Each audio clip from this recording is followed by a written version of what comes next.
Hello, welcome to my channel. I'm Ryan Khan and let's talk about Sparkle.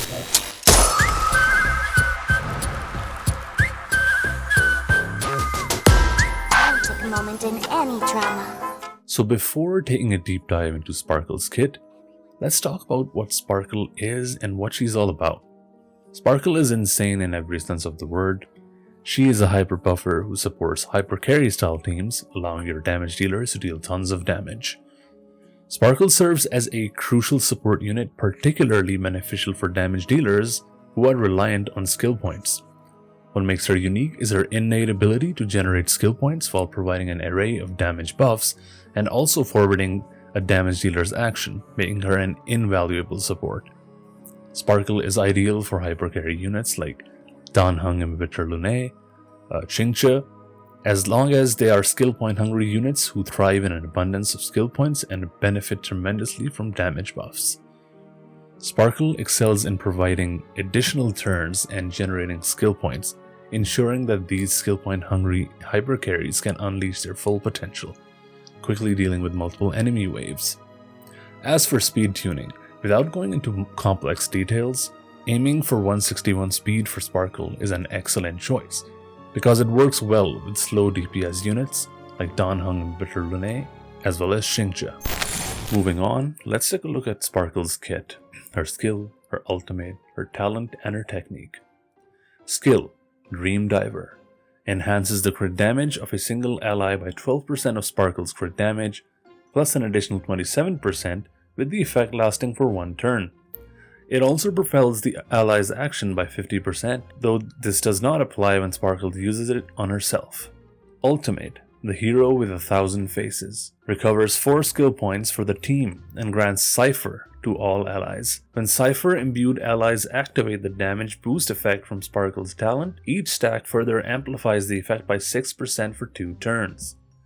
Talent, Red Herring. On the battlefield, Sparkle increases the maximum skill points by 2. Each skill point consumed by an ally boosts all allies' damage by 3% for 2 turns, stackable up to 3 times, which can effectively give you a total damage boost of 9%. Technique, Unreliable Narrator. Bestows Misdirect on all allies for 20 seconds, which basically means that your entire team will be not targetable by enemy mobs, rendering them undetectable to enemies. Engaging in combat with Misdirect recovers 3 skill points for the team. Now this is very effective because those 3 extra skill points give you a head start in the battle, allowing you to deal a ton of damage with your hyper carries straight off the bat. So in a nutshell, Sparkle is a hyper buffer who provides the entire team with a ton of skill points and boosts their damage in a plethora of ways.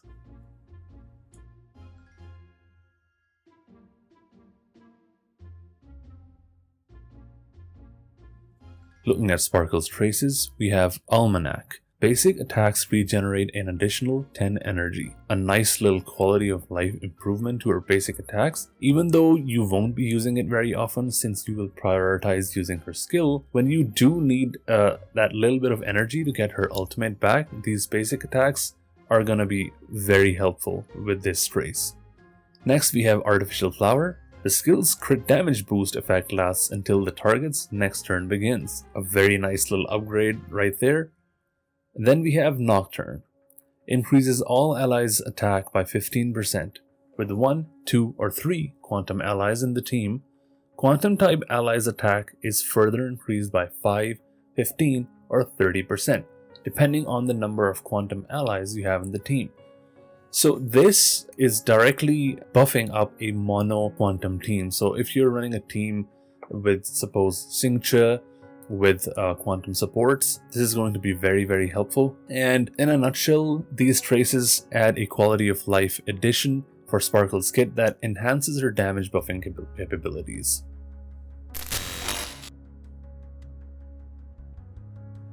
Talking of Sparkle's Eidolons, while she is perfectly viable and pretty strong at E0, you could go for her Eidolons if you want to make her even stronger. While her Eidolons don't really add anything new or unique, what they do is take whatever she has by default and make it even better. So E1 is Suspension of Disbelief. The Cypher effect applied by the ultimate lasts for 1 extra turn. All allies affected by Cypher have their attack increased by 40%. E2 is purely fictitious. Each talent stack allows allies to ignore 8% of the enemy's target's defense when dealing damage to enemies. Hypreme is a level up to her skill, which is E3. E4 is Life is a Gamble. The ultimate recovers 1 more skill point. The talent additionally increases max skill points by 1. Eidolon 5 increases the ultimate level by 2, and Eidolon 6 is Narrative Polysemy.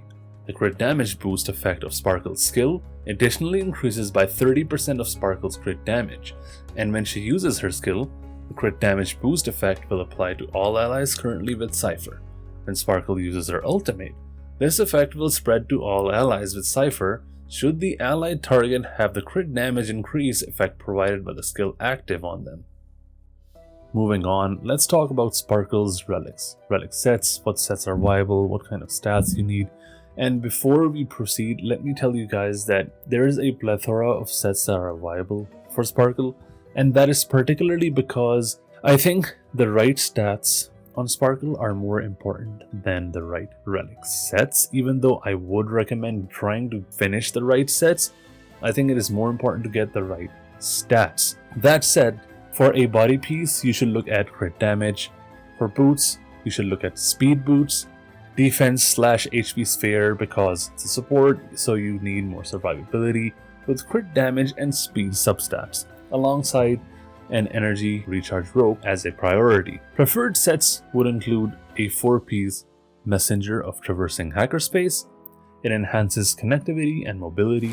A 4-piece Musketeer of the Wild Wheat boosts agility and defensive capabilities. A very generic set can also be used on a number of other units.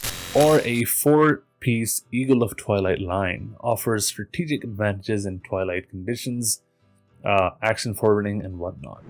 Now, all of these sets are perfectly viable. In fact, you even get away by using 2-piece sets from either of these sets, or even other sets that generally boost Sparkle's survivability.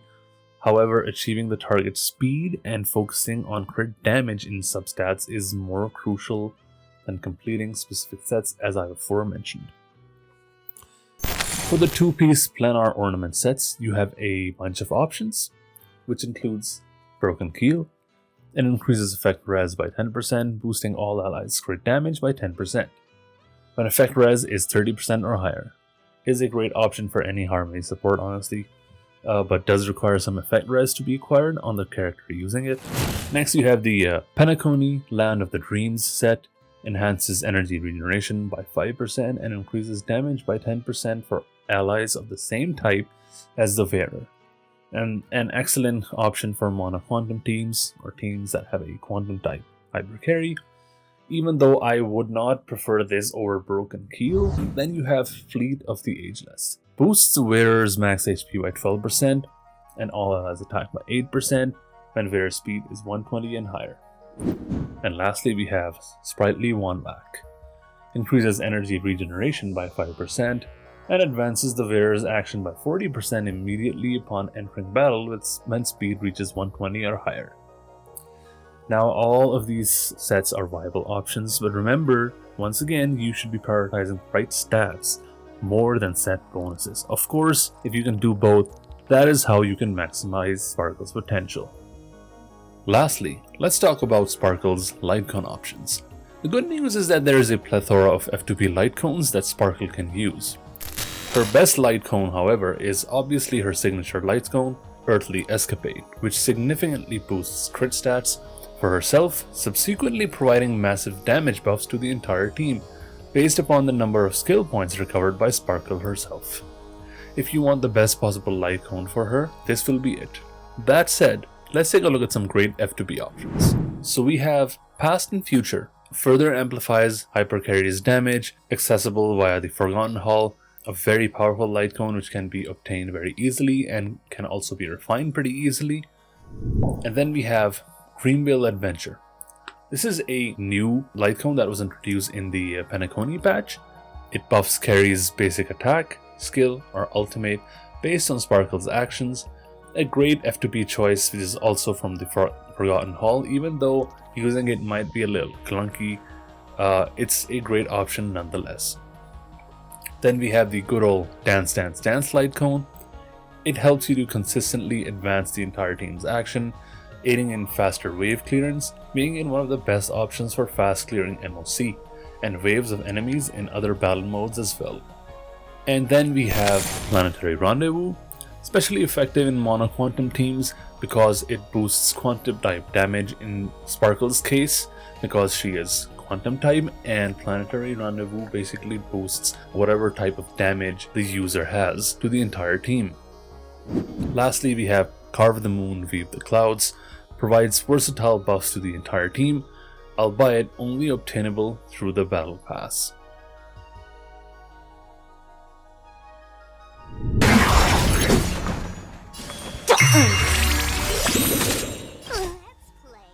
So in a nutshell, Sparkle is an excellent hyper buffer that is very beneficial when used with hyper carries who are skill point hungry. On the flip side, if you use her in a team in which the hyper carry is not fully utilizing the abundance of skill points she produces, it might be suboptimal to use Sparkle. Which leads me to my next point, which is whether Sparkle replaces Bronya or not, and the answer is, according to me, is no. And that is precisely because both Bronya and Sparkle are unique in their own ways and can work optimally in different teams and in different scenarios. I hope you found this video helpful.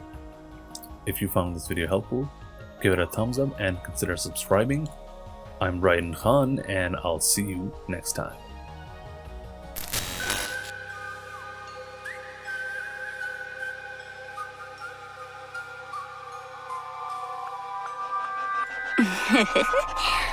Were you scared just now?